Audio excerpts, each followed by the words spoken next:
What's up, everybody? Crimson Desert just got some new details and like a new sort of hands-on video I want to check out that GameSpot did, and they titled it Crimson Desert is for fighting game sickos like me.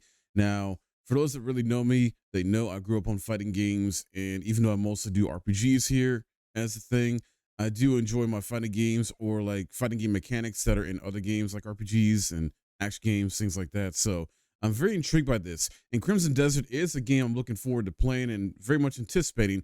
And it just keeps looking better and better the more we get footage of it and things like that. So let's check this out and see what's going on with it now. I recently got 45 minutes of hands-on time with Crimson Desert's combat at PAX 2025, and let me tell you, Pearl Abyss is cooking with this game.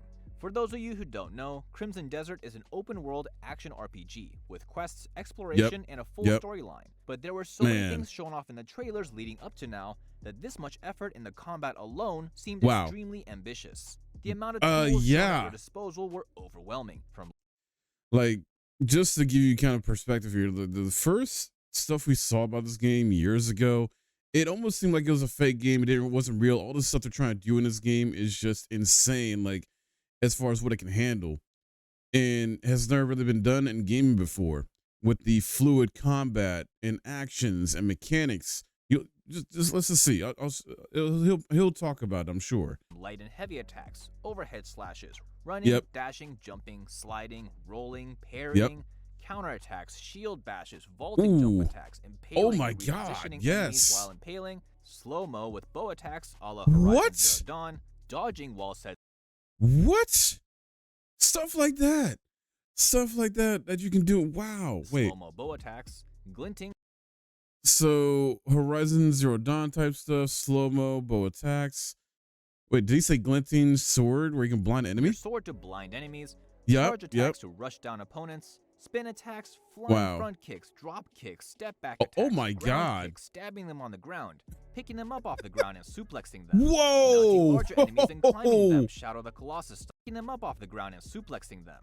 Mounting larger enemies and climbing them, Shadow the Colossus style. And Spider-Man web slinging using a grapple to approach Spider-Man web sling too? This is really impressive because apparently this is not easy to do, by the way, in terms of game development. What the heck engine are they using for this? This is just a mid-game build, which means there was way more to mid-game build. Arsenal. The fact that not only the moveset itself is huge, but singular attacks can have different functions depending on the context of the situation. I love it. Such as the L3 and R3 buttons, which are your quote-unquote left and right hands as a force palm attack. This can be used as a mid-air boost after a jump, a guard-breaking low punch on the ground, or even used to launch during a side switch.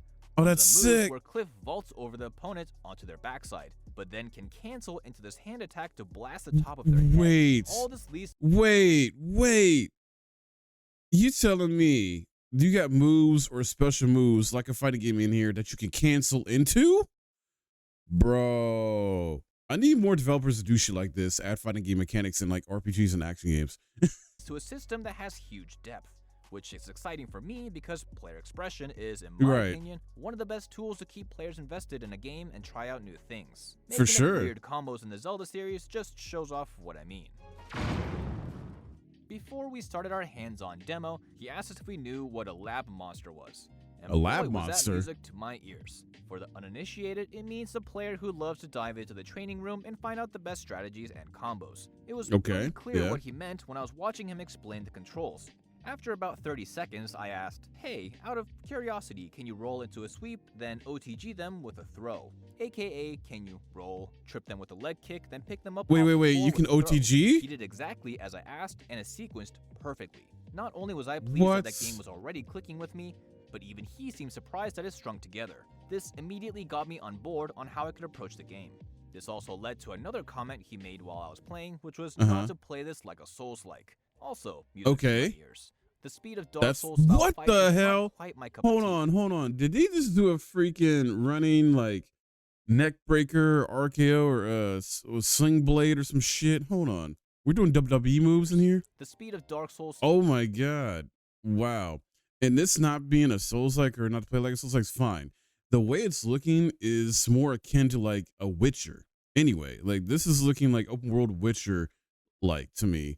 not a Souls-like. Style fights is not quite my cup of tea, and this was clearly a much faster paced system with a mind-boggling amount of inputs to remember. This game really pushes you to master every combination of buttons, shift Good. controls, toggle menus, and what moves link into each other. This complexity is pretty clear when you begin to see most of these systems almost feel like a fighting game, like Soul Calibur. There are multiple throws depending on if it's mid-combo, the direction the opponent's facing, or the position they're in. Oh, you There can are slices that RKO! pop you Hold over on, or hold through your on. opponent.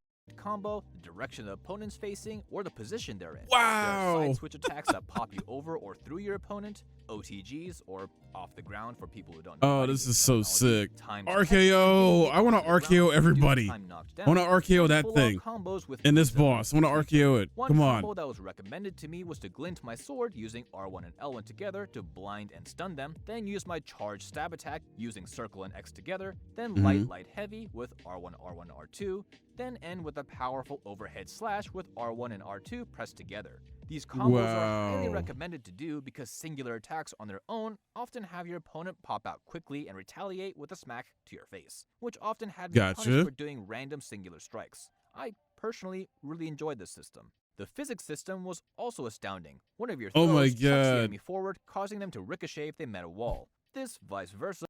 The way you can like knock foes around through kicks, throws, other attacks is just amazing. So what also happened to me as a Stag Lord's large stature overpowered me and threw me off my feet headlong into a stone wall, which subsequently turned into a pile of rubble and snow in spectacular explosive fashion after I bounced off.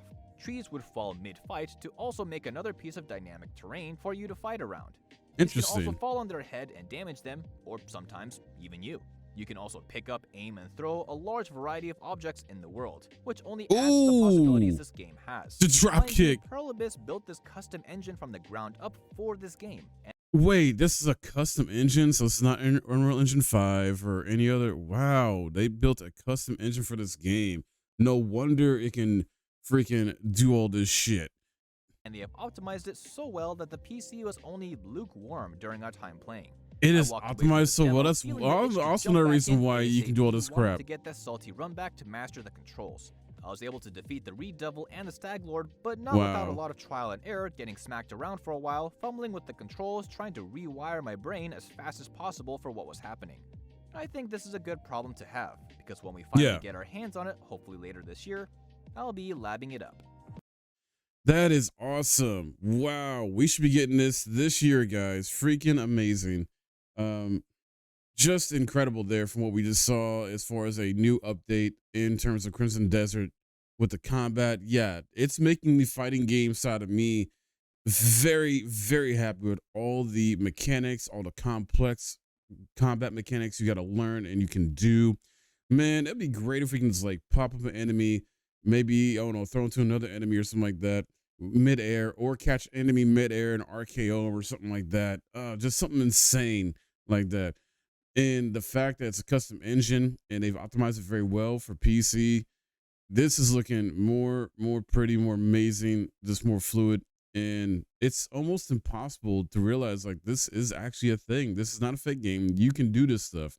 And there's still more I'm sure that we can do in this game. But wow, I had to check this out and react to it. I haven't done a reaction video like this in a while anyway, too, and just talk about it in this manner. What do you guys think about this? Would love to hear from you in the comments below. And if you enjoyed this, I would appreciate a thumbs up for sure. Subscribe if you're new. And I'll see you guys in the next video because I'm definitely looking forward to this. Keep this on your radar, guys. Definitely.